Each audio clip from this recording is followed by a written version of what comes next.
안녕하세요. 직영솔루텍 엔지니어 오현정입니다. 이번 시간은 동기식 환경의 개요와 스케치 생성에 대해 알아보도록 하겠습니다. 지금 보시는 이 순서 지정식 형상은요, 형상의 이력에 따라 형상이 생성되고 있습니다. 그러므로 이 위에 있는 이력이 삭제되거나 변경되었을 때 아래 이력에 영향을 주는 것을 보실 수가 있습니다. 오류가 있다라고 생성이 되고요. 이거는 순서 지정형이기 때문에 이 위에 있는 컷아웃이 이 아래 돌출 생성을 할 때 연관이 되어 있었기 때문에 오류가 생성되는 거라고 생각하시면 될 것 같습니다. 그러나 이런 동기식 환경인 경우에는요, 형상이 어떻게 만들어졌는가에 대한 이력이 보존되지 않습니다. 이 이력들은 그 명령을 했었다라는 것만 있을 뿐, 이 순서를 변경하셔도 크게 관련이 없게 됩니다. 그래서 면을 선택한 다음에 이 핸들로 원하는 부분을 편집해서 형상을 새로 만드실 수가 있습니다. 지금 보시는 표를 참고해서 순서 지정식과 동기식의 차이점을 더 잘 보실 수가 있을 것 같고요. 차이점에 대해서 더 자세하게 알고 싶은 경우에는 교재를 참고해서 보시면 좋으실 것 같습니다. 동기식 환경에 대해서 간단하게 한번 알아보려고 합니다. 지금 보시는 여기는요, 동기식 환경으로 생성된 형상이 있는 파트입니다. 이쪽에 보시는 이 부분을 패스파인더라고 얘기를 하고 있고요. 이쪽 부분은 도킹 패널입니다. 도킹 패널에서 패스파인더를 제외한 나머지 부분들은요, 윈도우에 있는 나머지 부분들은 이쪽에 위치되어 있습니다. 동기식 환경에서 형상을 클릭해서 나타나는 이 부분을 저희는 핸들이라는 이름으로 부르게 됩니다. 이 핸들에 관련된 내용은요, 뒤에서 수정하는 부분 핸들에 관련된 내용에서 더 자세하게 다룰 거고요. 이 핸들을 가지고선 저희는 지오메트리를 이동하거나 앞으로 이동하게 되거나 뒤로 줄일 수도 있고요. 얘를 가지고선 원하는 위치에 위치시켜 놓고 회전하실 수도 있습니다.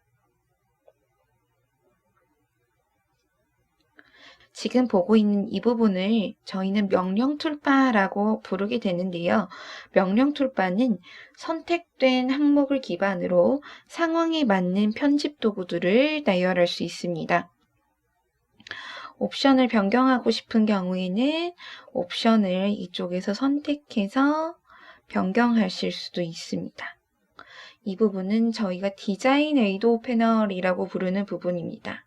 디자인 의도 패널은 현재 선택된 면과 나머지 모델 간의 추정된 지오메트리 관계를 찾아 표시하게 되는데요. 만약에 이 면을 선택한 다음에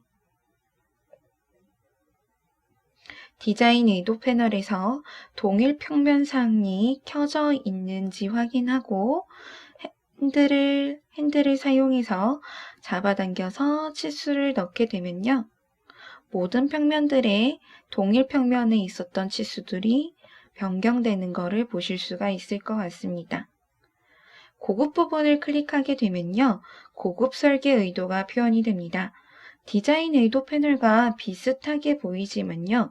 적용되어 있는 여부를 주황색으로 빨강색으로 표현하게 되고요. 아이콘을 클릭해서 활성화, 비활성화를 할 수가 있습니다. 그리고 치수를 선택하게 되면요. 치수 대화 상자가 표기가 되고요.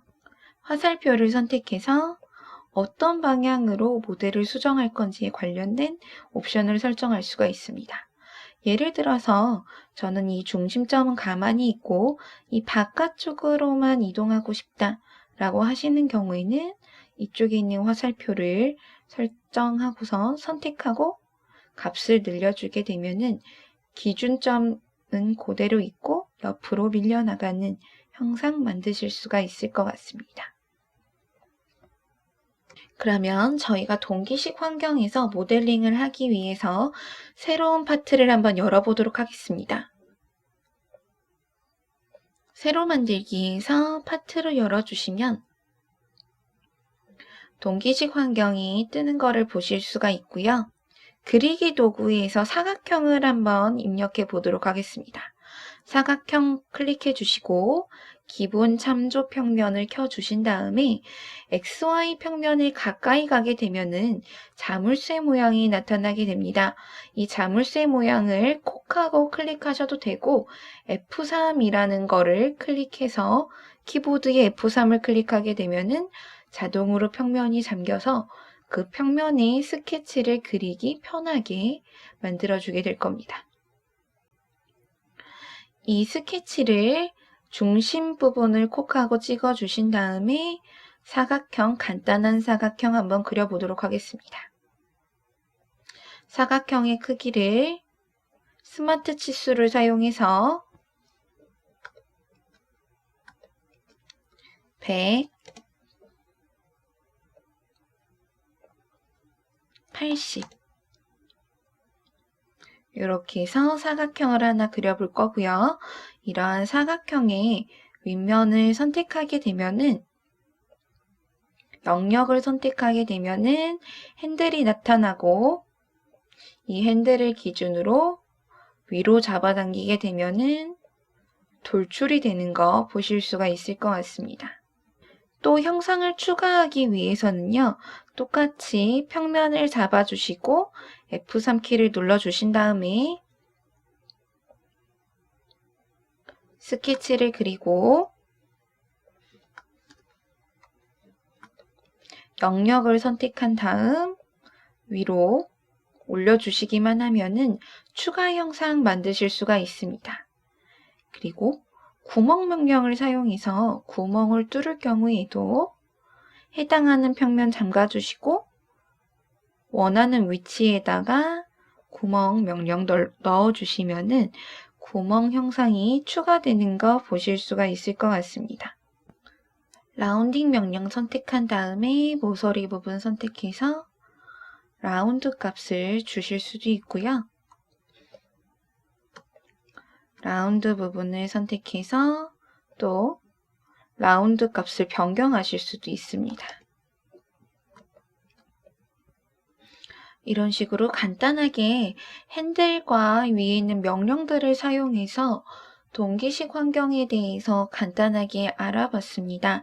그러면은 다음 시간부터는 동기식 환경 안에서 스케치를 생성하는 방법에 대해서 배워보도록 하겠습니다.